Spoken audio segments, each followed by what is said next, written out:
माँ प्रतिमा recording studio Sheikhpura.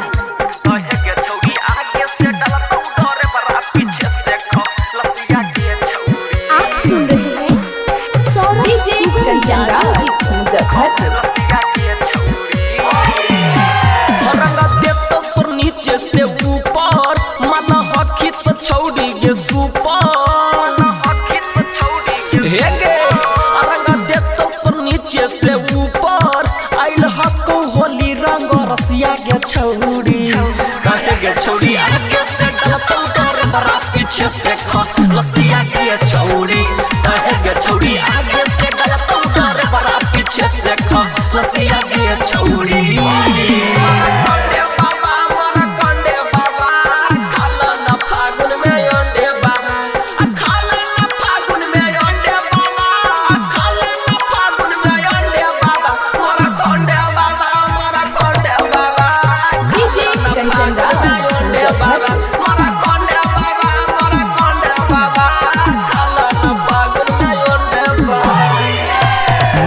खूबे उठा ले तोगे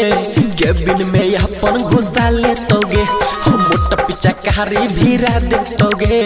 बादों में घर भेजा दे तोगे मजा खूबे उठा ले तोगे केबिन में अपन घुसा ले तोगे मोटा पिचा कारी भिरा दे तोगे बादों में घर भेजा दे तोगे भले हको छौड़ी बंद गे बाकी होलिया में खोइतो कटी खसिया गे छौड़ी काहे गे छौड़ी आगे से डलतो डर बरा पीछे से ख लसिया गे छौड़ी काहे गे छौड़ी आगे से डलतो डर बरा पीछे से ख लसिया गे छौड़ी। होलिया में ना आइले पियावा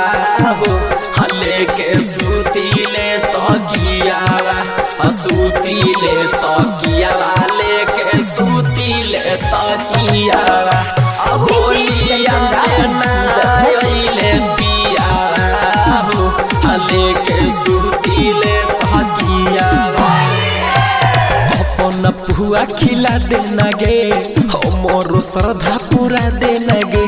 सौरभ सुगम से ऊपर गे गणेश सभा से नीचे रंगा वाले नगे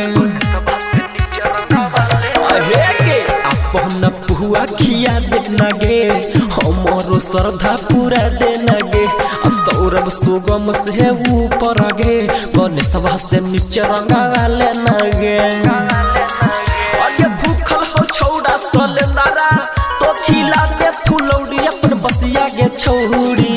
काहे गे छौड़ी आगे से डलतो डर बरा पीछे से ख लसिया गे छौड़ी काहे गे छौड़ी आगे से डलतो डर बरा पीछे से ख लसिया गे छौड़ी।